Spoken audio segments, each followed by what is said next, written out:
enjoying these fake fight reviews? Well, this is the channel for you. All my fake fight points and reviews go here now.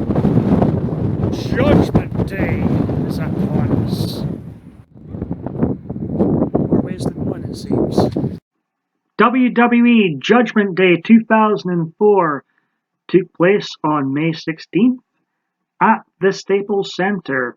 It featured a bloodbath between Eddie Guerrero and Bradshaw, whom had transformed into his heel persona, John Bradshaw Layfield, by this time. Number 1705.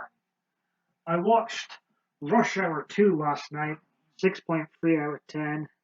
Judgment Day 2004 opened up with a hot tag match between the Dudley Boys and the team of Rey Mysterio and Rob Van Dam.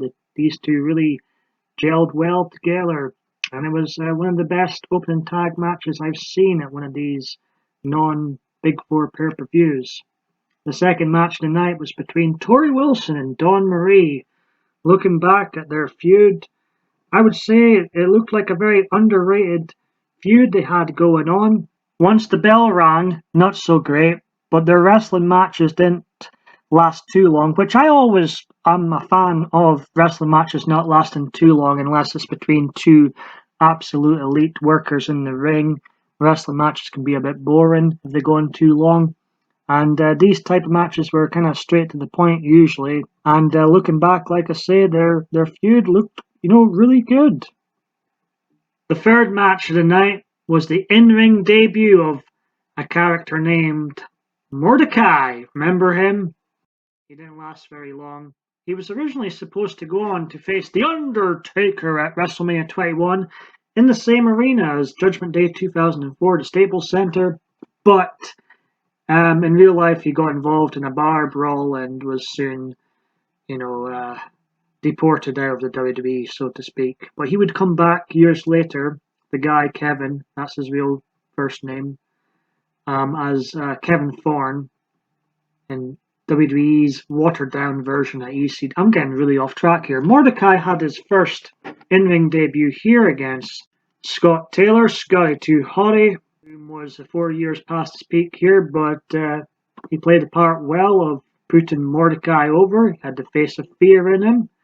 So, it got the point across of Mordecai being this big threat in the WWE. Who are you watching? Who is she? The fourth match was between the tag team combination of Charlie Haas and Rico taking on Hardcore Holly and Billy Gunn. In my notes, I've written this would be a matchup WWE Velocity would have been proud of. The fifth match of the night was between Chavo Guerrero and Jacqueline. I gave this show a 6 out of 10 overall. But then I look back at some of the matches that took place during this show and I'm thinking, that was a very generous 6 out of 10 here. The sixth match of the night was John Cena taking on Rene Dupree. Rene Dupree was a hell of a talent looking back, and his feud with John Cena was really on form.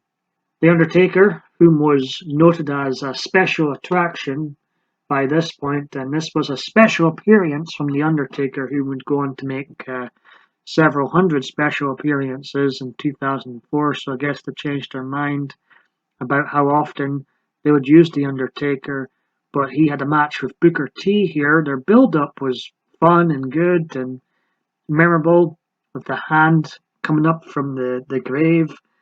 I think there was a lot of black magic going on, but their match, this was their only match they had together on pay-per-view during this year, so obviously The Office, like myself, didn't think it worked too well in the ring.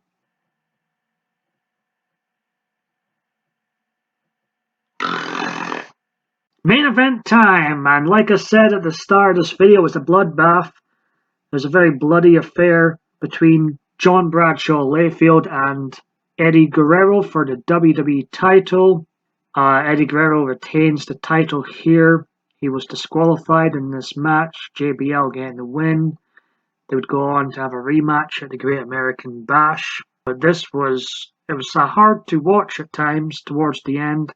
There was a brutal chair shot Bradshaw delivered to Eddie Guerrero. And a year later, I've noticed, I've watched Judgment Day 2005 recently too, and I noticed they did the same spot with the chair in the John Cena JBL match. However, this time around it was John Cena smacking the chair of John Bradshaw Layfield. The match here, very, very, solid wrestling work. A bit too far with the blood, but a solid and memorable main event here between a very underrated John Bradshaw Layfield and the late great Eddie Guerrero.